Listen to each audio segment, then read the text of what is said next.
Book है footprint without feet, class 10th का chapter number 2 है द थीफ स्टोरी, एक चोर की कहानी। अच्छा, इस चोर की कहानी के अंदर बेटा दो मेन कैरेक्टर हैं, एक है हरी सिंह और एक है अनिल। अब हरी सिंह कौन है? हरी सिंह ही वो चोर है जिसकी ये कहानी है, और हरी सिंह अपनी कहानी खुद बोल रहा है। क्या हरी सिंह उस चोर का असली नाम है? नहीं, ये उसका एक बना हुआ नाम है। तो क्या असली नाम इस स्टोरी में मेंशन है? नहीं जी, उसका असली नाम यहाँ मेंशन नहीं है। एक्चुअली वो एक छोटा बच्चा है, मतलब बहुत ज़्यादा छोटा तो नहीं है लेकिन अभी जवान हो रहा है, और वो चोरी करता है। क्या अगर उसका काम क्या है? चोरी करना। वो नए नए लोग देखता है, नई नई जगह देखता है और चोरी करता है। ठीक है। अब उसकी नज़र एक दिन अनिल पर पड़ी जब एक कुश्ती का मैच चल रहा था। तो अनिल बहुत इंटरेस्टिंग कुश्ती देख रहा था और बड़े इंटरेस्ट से देख रहा था। इसका मतलब अनिल जो है एक ऐसा बंदा है जिस पर हरी सिंह की नज़र पड़ी और उसको लगा ये कुश्ती देख रहा है, शायद इसके पास कुछ पैसा हो मैं जो चुरा सकूं। तो उसे विश्वास में लेने के लिए हरी सिंह अनिल के पास जाता है, अनिल से बातचीत करने की कोशिश करता है और कुश्ती की बात करता है। हरी सिंह कुछ भी कुश्ती के बारे में नहीं जानता पर फिर भी बात करता है, और अनिल उसकी बात का थोड़ा बहुत जवाब देता है जिससे कि उनकी बात हो पाती है। जब बात एंड में ख़त्म होती है और अनिल जा रहा होता है, अनिल के बारे में बता रखा है कि अनिल एक बड़ा बंदा है। बड़ा से मतलब है कि 25 साल से प्लस उसकी एज है, और वो दुबला पतला है, बहुत दुबला पतला। ठीक है। वो हरी सिंह उसके पीछे जाता है, उसको लगता है यार ये तो जा रहा है, कोई इंटरेस्ट नहीं दिखा रहा। तो हरी सिंह इसके पीछे जाता है अनिल के, और अनिल से बोलता है कि भैया मुझे कुछ काम दे दो, कुछ भी काम करने को तैयार हूँ, मैं बहुत गरीब हूँ, या मेरे पास कुछ खाने को नहीं, रहने को नहीं, ये सब। तो अनिल बोलता है यार मैं क्या काम दे सकता हूँ तुम्हें? तो अनिल बोलता है, बहुत जब वो रिक्वेस्ट करता है हरी सिंह, तो वो मान के नहीं बोलता है खाना बना लेता है क्या? वो क्या बोलता है? खाना बना लेता है। तो फिर वो बोलता है हाँ मैं खाना बना लेता हूँ हरी सिंह। ये झूठ होता है, सच नहीं है। और वो बोलता है हाँ मैं खाना बना लेता हूँ। अनिल उसको अपने घर ले जाता है और उसको बोलता है कि भाई मैं सैलरी नहीं दे सकता तुझे, अगर तू मेरे को बदले में खाना बना के दे सकता है तो मैं तुझे रहने की जगह दे सकता हूँ और खाना दे सकता हूँ, इससे ज़्यादा मैं कुछ नहीं दे सकता। अनिल एक्चुअली क्या काम करता था? अनिल आर्टिकल्स लिखता था, बुक्स लिखता था, लेखक था वो। क्या था? लेखक था। तो मतलब वो हर रोज़ तो कमाता नहीं था, कोई सैलरी तो थी नहीं।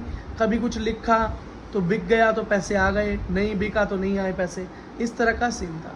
ठीक है।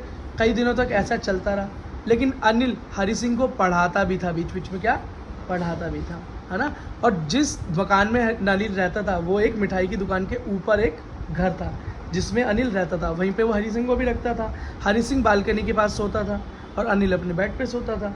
लेकिन अनिल हरी सिंह को पढ़ाता भी था, उसने उसको 2 अक्षर पढ़ने भी सिखा दिए थे, जोड़ घटा जमा भी सिखा दी थी, जिससे हरी सिंह के मन में ये बात आ गई थी कि अगर मैं ऐसे ही अनिल के साथ रहा और पढ़ता रहा तो एक दिन मैं अच्छी चोरी कर पाऊँगा, क्योंकि मैं पढ़ लिख जाऊँगा तो मैं अच्छे से बड़े हिसाब किताब से चोरी कर पाऊँगा, मैं पढ़ना लिखना सीख जाऊँगा तो मैं एक सक्सेसफुल चोर बन जाऊँगा। ये हरी सिंह के मन में था। अब क्या होता है कि कई दिन ऐसे निकल जाते हैं, कई दिन ऐसे निकल जाते हैं। तो कई दिन ऐसे निकल जाने के बाद एक दिन क्या होता है कि अनिल अपनी बुक बेच कर आता है, लिखावट बेच कर आता है और काफ़ी पैसे लेकर आता है। ठीक है। और वो पैसे अपने गद्दे के नीचे रख देता है, और ये बात हरी सिंह को भी पता है, और वो रात को सो जाता है। अब अनिल भी सो गया, हरी सिंह भी सो गया, लेकिन रात को आधी रात में हरी सिंह जगता है और उसके मन में ही आता है कि यार ये मुझे पैसे वगैरह तो देता नहीं है ना, अब इससे अच्छा मौका क्या होगा कि इसके गद्दे के नीचे पैसे पड़े हुए हैं। तो हरी सिंह के मन में चोर वापस आ जाता है। हरी सिंह क्या करता है? चुपचाप गद्दे के नीचे हाथ डालता है, और जब अनिल सो रहा है, अनिल बीच में एक बार करवट भी बदलता है, हरी सिंह डरता है, लेकिन फिर भी उसके हाथ में एक नोटों की गड्डी आ जाती है जो कि वो निकाल कर फटाफट अपनी जेब में डाल लेता है और घर से बाहर निकल जाता है। अब वो सीधा जाता है रेलवे स्टेशन, और रेलवे स्टेशन जाता है जहाँ पर उसकी गाड़ी खड़ी है जिससे उसे निकलना है। 10 साढ़े 10 बजे का टाइम है, उससे पहले उसको गाड़ी पकड़नी है। उसके बाद कोई गाड़ी है भी नहीं, वो रेलवे स्टेशन तक जाता है और गाड़ी लेकिन छूट जाती है गाड़ी। अब उसे समझ नहीं आता मैं क्या करूं। अब वो इधर उधर भटकता है। अब बारिश शुरू हो जाती है, बहुत तेज़ आंधी तूफान बारिश शुरू हो जाती है। अब वो जाके एक पार्क में बैठ जाता है, लेकिन भीग जाता है, ठंड लगती है उसको। नवंबर के आसपास का टाइम भी बता रहे हैं कि उसको ठंड भी लग रही है। अब एकमात्र इस पूरे शहर के अंदर अनिल का ही घर था जिसके अंदर वो रह रहा था, और किसी को जानता भी नहीं। तो किससे बात करे? होटल्स वगैरह में आसपास जाना नहीं चाहता, कहीं चोरी पकड़ी ना जाए। तो अब वो अनिल के घर किस मुंह से जाए? और ट्रेन भी निकल चुकी है, कल से पहले कोई ट्रेन भी नहीं है, और उसको लगता है यार मैं अब जाऊँ ना जाऊँ, क्या पता अब अनिल जग भी गया हो और उसको मेरी बात का पता भी चल गया हो। पर फिर वो चलता है वापस धीरे धीरे घर की तरफ, और उसके मन में ये भी आता है कि अनिल मुझे पढ़ाता भी था, अगर मैं उसके पास रहता तो और पढ़ लिख जाता और अच्छे से मैं चीज़ें सीख पाता, है ना। और तो धीरे धीरे धीरे वापस घर की तरफ जाता है। घर में झांक के देखता है तो देखता है अनिल सो रहा है। उसको बहुत अच्छा लगता है कि अनिल सो रहा है। वो चुपचाप अंदर जागता है, पैसों की गड्डी निकालता है और चुपचाप उसी बिस्तर के नीचे डालकर सो जाता है। अच्छा, वैसे हर दिन का रूटीन क्या होता था कि अनिल से पहले हरी सिंह जगता था, हरी सिंह उठता था और अनिल के लिए चाय बनाता था, फिर खाना बनाता था। वैसे जब पहली बार अनिल ने खाना बनाया था, हरी सिंह ने अनिल के लिए खाना बनाया था तो बहुत गंदा बनाया था। क्यों? और हरी सिंह और अनिल ने वो खाना कुत्तों को डाल दिया था बाहर और कुत्तों ने भी नहीं खाया। और क्यों? क्योंकि हरी सिंह ने झूठ बोला था कि उसको खाना बनाना आता है, सिर्फ घर में घुसने के लिए।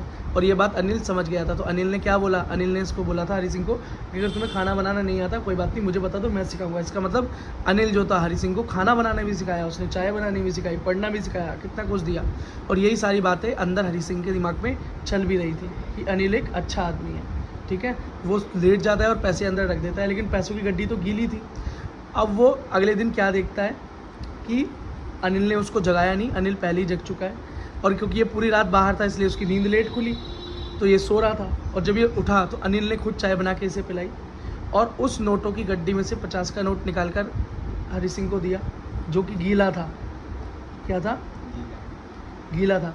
और अनिल ने हरी सिंह से बोला कि अब चिंता मत करो, मैं तुम्हें हर महीने तनख्वाह भी दिया करूँगा और अब से मैं तुम्हें थोड़े बड़े अक्षर पढ़ाने सिखाऊंगा। ठीक है, तो इसका क्या मतलब हुआ? क्या अनिल को पता चल गया था कि हरी सिंह ने क्या किया है? यस, अनिल शुरू से ही जानता था कि हरी सिंह के मन में कोई ना कोई चोर है।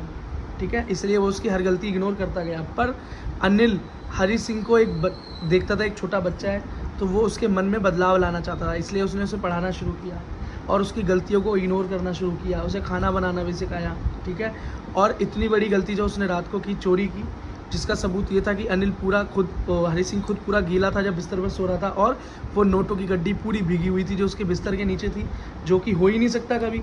वो घर के अंदर बिस्तर के नीचे गड्डी कैसे गीली हो सकती है? तो इसका मतलब अनिल जान गया था उस रात भी क्या हुआ, लेकिन फिर भी उसने उसकी गलती को इग्नोर किया, जिसकी वजह से हरी सिंह का मन क्या हुआ? चोरी से बदल गया और किसकी तरफ चला गया कि मैं पढ़ूंगा लिखूंगा, अच्छा आदमी बनूंगा। ठीक है, तो उसने क्या किया? उस चोर को बदल कर रख दिया। और ये कहानी भी किसने लिखी है? उस चोर ने खुद अपनी ये कहानी लिखी है लेखक बनने के बाद। इसका मतलब वो भी अनिल के नक्शे कदम पर चलकर क्या बना? एक लेखक बन गया, सक्सेसफुल आदमी बन गया। इसी के साथ बेटा ये स्टोरी खत्म होती है।